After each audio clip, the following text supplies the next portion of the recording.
किस लेवल पर इजराइल से जंग लड़ रहा है, ये वीडियो इसकी प्रामाणिकता साबित करता है।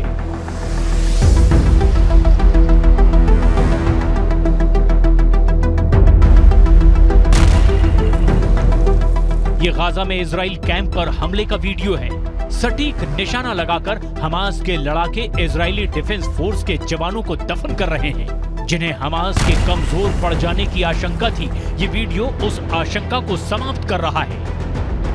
हमास फुल ऑन युद्ध लड़ रहा है, उसके कमांडर मारे जा रहे हैं, लेकिन इजराइल के हमले का जवाब देने से हमास नहीं चूक रहा। हमास के 30 से 40 हजार के बीच लड़ाके इजराइल की सेना को गाजा पर कब्जे से रोक पाने में अब तक कामयाब रहे हैं, जबकि युद्ध को 25 दिनों से ज्यादा का वक्त होने लगा है। सिर्फ 40 से 45 किलोमीटर लंबी और 6 से 12 किलोमीटर चौड़ी गाजा पट्टी के हमास लड़ाके अब भी आजाद हैं। इजराइल की तलवार उनसे अब भी दूर है। सवाल है, आखिर क्यों? क्या हमास के हमले ने इजराइल को रोक रखा है? हमास ने क्या कहा? हमास का नेक्स्ट प्लान क्या है? हमास फिर करेगा 7 अक्टूबर जैसा क्रूर हमला? हमास ने कहा इजराइल का अस्तित्व कबूल नहीं।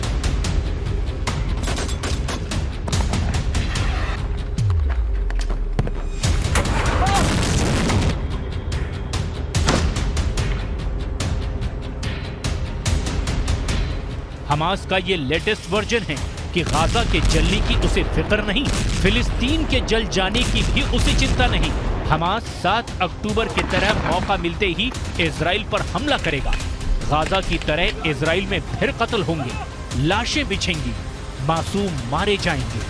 हमास ने जो कहा है वो युद्ध के बीच अमन की अपील करने वालों को तमाचा है। शांति की बात करने वाली दुनिया को हमास ने जोर का झटका दिया है। हमास ने खुद उस शांति की चिता जला दी है। हमास के प्रतिनिधि गाजी हमद ने 7 अक्टूबर जैसा भयावह हमला दोहराने की धमकी दी है। गाजी हमद ने कहा है कि इजराइल का अस्तित्व अरब और इस्लामिक देशों की सुरक्षा, सेना और राजनीति के लिए तबाही जैसा है। हमें ये कहने में कोई शर्म नहीं है। इस जंग की कीमत हमें भी चुकानी होगी और हम इसके लिए तैयार हैं। फिलिस्तीन को शहीदों का देश कहा जाता है और हमें शहीदों का बलिदान देने पर गर्व है। अपनी जमीन को पाने के लिए हम 7 अक्टूबर जैसा हमला एक बार नहीं, कई बार करेंगे। इजराइल एक ऐसा देश है जिसका फिलिस्तीन की भूमि पर कोई स्थान नहीं है। इसे नष्ट कर दिया जाना चाहिए। हमास का अतिवादी रुख फिलिस्तीनियों की समस्या कम करने वाला नहीं बल्कि बढ़ाने वाला है। दरअसल हमास इजराइल के वजूद को ही नहीं स्वीकार करता। ऐसे में शांति की बात बेमानी हो जाती है। दूसरी तरफ इजराइल लगातार गाजा पर यह कहते हुए हमला कर रहा है कि उसे अपनी सुरक्षा करने का पूरा हक है, और दूसरी तरफ से हमास का यह कहना कि वो 7 अक्टूबर की तरह दूसरा बड़ा हमला भी कर सकता है। तो ऐसे में पूरे इलाके में शांति असंभव दिखती है। हमास का ये अतिवाद ही उसे दुनिया की नजर में खूंखार बनाता है। जो लोग गाजा में हमलों में मारे जा रहे मासूमों के खिलाफ आवाज उठा रहे हैं, उन्हें भी ये बात नहीं पचेगी कि इजराइल का समूल नाश हो जाए।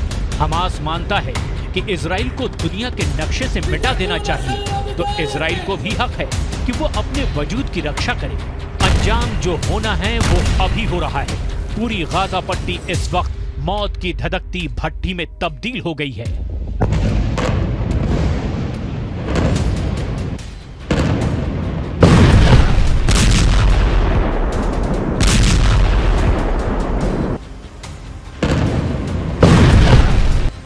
अमेरिका में रिपब्लिकन पार्टी के राष्ट्रपति पद की उम्मीदवार बनने की रेस में शामिल निक्की हेली ने कहा, आतंकी खुद बता रहे हैं कि वो क्या हैं और क्या करना चाहते हैं। इसी वजह से जंग में तब तक सीजफायर नहीं हो सकता जब तक हमास का खात्मा न हो जाए। ब्रिटेन के विदेश मंत्री ने रिपोस्ट किया, जब हमास इजराइल को मिटाने में लगा हुआ है तो शांति कैसे हो सकती है?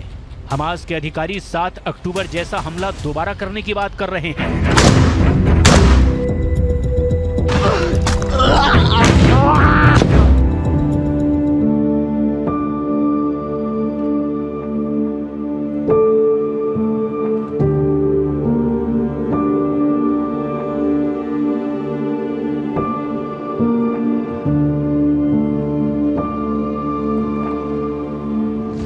हमास इजराइल के बीच खूनी संघर्ष की संपूर्ण गाथा सालों और दशकों पुरानी है। इजराइल अरब देशों के बीच बसा वो देश है जो यहूदी बहुल है। इजराइल दुनिया में यहूदियों का एकमात्र देश है, लेकिन इजराइल की स्थापना के साथ ही अब तक किसी भी अरब देश ने इजराइल को बतौर देश मान्यता नहीं दी। अरब देश हमास के साथ खुलकर खड़े हैं और इजराइल हमास को आतंकी संगठन करार देते हुए उसे मिटा देने पर तुला है। हमास खुद को इजराइल के खिलाफ अरब देशों का अलमबरदार मानता है।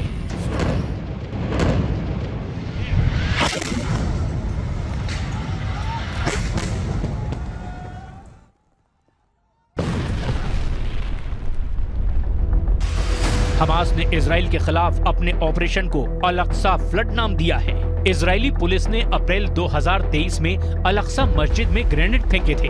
अल-अक्सा मस्जिद की देखरेख की जिम्मेदारी जॉर्डन के पास है। इस मस्जिद को मुसलमानों का तीसरा सबसे पवित्र स्थल माना जाता है। इजराइल पर हमले की शुरुआत के वक्त हमास के सैन्य कमांडर मोहम्मद दईफ ने जो कहा था उसे फिर से जरूर सुनना और समझना चाहिए। 7 अक्टूबर का हमला यरूशलेम में अल-अक्सा मस्जिद को इजराइल की तरफ से अपवित्र करने का बदला है। ये कार्रवाई उन अरब देशों को हमारा जवाब है जो इजराइल के साथ करीबी बढ़ा रहे हैं।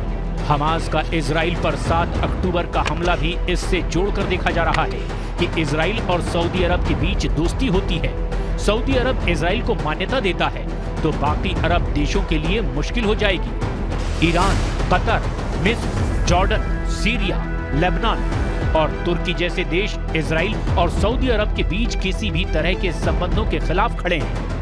इजराइल के साथ हमास को दुश्मनी भारी पड़ रही है, लेकिन फिर भी हमास मान नहीं रहा है। हमास को अपने जिन हमदर्द देशों से मदद मिलने की उम्मीद थी, वो उम्मीद भी गाजा के आसमान में धुआं धुआं हो गई। फिर भी हमास 7 अक्टूबर जैसा क्रूर हमला इजराइल पर करने की धमकी दे रहा है। ये बात दो टूक साफ है कि हमास जितना दम है विरोध कर ले, लेकिन इजराइल हमास के खात्मे तक रुकने वाला नहीं है। ये बात प्रधानमंत्री बेंजामिन नेतन्याहू ने बार बार साफ साफ शब्दों में कही है। 7 अक्टूबर सुबह करीब 6 बजे हमास का इजराइल पर हमला। हमास के करीब 2500 लड़ाके सीमा पर लगे तारों को तोड़कर इजराइल में दाखिल हुए और आम नागरिकों पर गोलीबारी शुरू कर दी।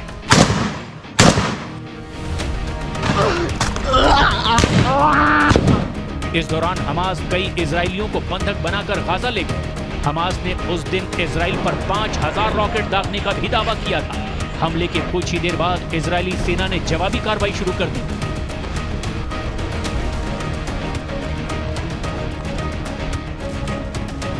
तब से लेकर अब तक 1400 इजरायलियों और 8000 से ज्यादा फिलिस्तीनियों की मौत हुई है।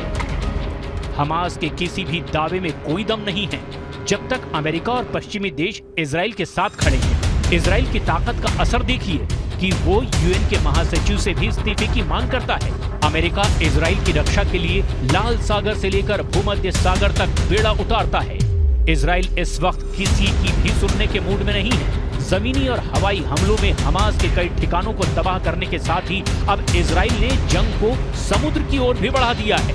हमास के खिलाफ इजराइल की ये आखिरी शपथ है कि जब तक हमास रहेगा इजराइल के अस्तित्व की चुनौती बनी रहेगी। सवाल है, अब जब हमास और इजराइल दोनों ही तरफ से बम और बारूद से नीचे कोई बात ही नहीं हो रही, तो यही तय दिख रहा है कि हमास जब तक इजराइल पर हमले करेगा उसका अंजाम युद्ध होगा। मतलब इजराइल युद्ध अभी और भीषण होगा, अभी और भयंकर होगा।